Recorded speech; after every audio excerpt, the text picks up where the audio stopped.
साक्षी बहन, अगर आपको राजनीति करनी है तो आप खुलकर आइए। मुझे तो समझ नहीं आ रहा कि आप पहलवानों की पक्ष की बात कर रहे हैं या कांग्रेस के प्रवक्ता के तौर पर आप बयान दे रहे हैं। लेकिन साक्षी बहन जो है, इस धरने को जो लीड कर रही थी, वह कांग्रेस की कठपुतली की तरह काम कर रही थी। हाँ बहन, यह जग जाहिर हो चुका है कि आप कांग्रेस का हिस्सा बन चुकी हो और सबके सामने आकर क्यों नहीं बोलती। देशवासियों को और सभी खेल प्रेमियों को मेरी राम राम।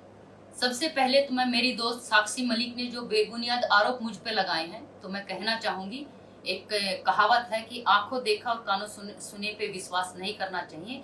और ये कहावत जो है साक्षी बहन की बातों पे चरितार्थ होता है। और आपने देखा होगा कि जो परमिशन लेटर साक्षी बहन दिखा रही है, उसके ऊपर कहीं भी मेरे हस्ताक्षर नहीं है और कहीं भी ऐसा कोई प्रत्यक्ष प्रमाण नहीं है। और साक्षी बहन, अगर आपको राजनीति करनी है तो आप खुलकर आइए, किसी की भावनाओं के और संवेदनाओं के साथ खिलवाड़ मत कीजिए।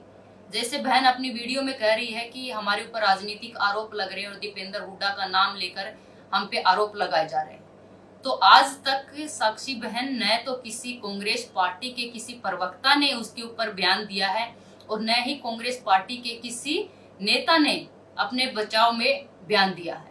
बावजूद इसके कि आप उनको काउंटर करने के लिए हर आदमी को आप ही जवाब दे रही हैं।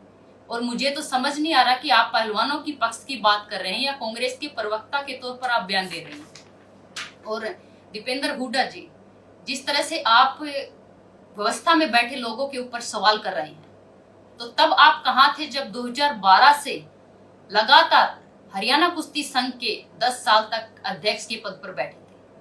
क्या कभी आपने कभी महिला पहलवानों की सूध ली?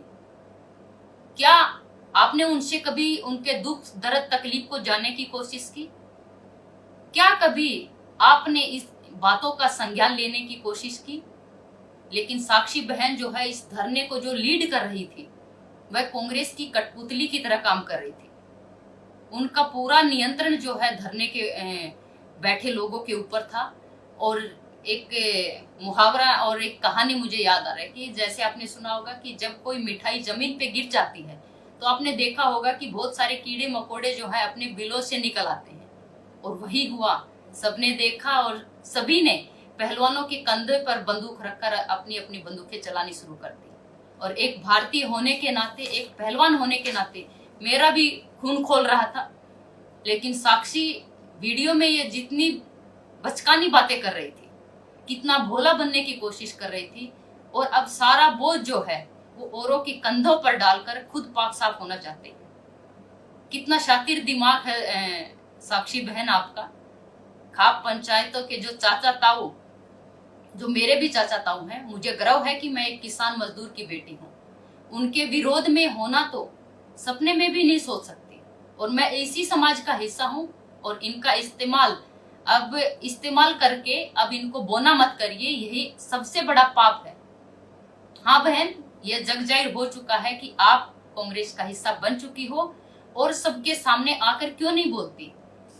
और रही बात, अगर किसी भी मेरी बहन के साथ कुछ गलत हुआ है तो मैं उनके साथ हूं और साथ रहूंगी हमेशा। लेकिन उनके लिए कोई भी अगर मुझे कुर्बानी देनी पड़े तो वो भी देने के लिए मैं तैयार हूं। लेकिन बहन, न्याय प्रक्रिया पर मुझे पूरा विश्वास है और गलत को सजा मिलेगी और सच्चाई की जीत होगी और जल्दी ही दूध का दूध और पानी का पानी होगा। और अंत में मैं एक बात और कहना चाहूंगी कि जो लोग राजनीतिक आरोप लगा रहे हैं मुझ पे, उनको कहना चाहती हूँ कि मैं भारतीय जनता पार्टी की सच्ची सिपाही और कर्मठ कार्यकर्ता हूँ और हमेशा रहूंगी।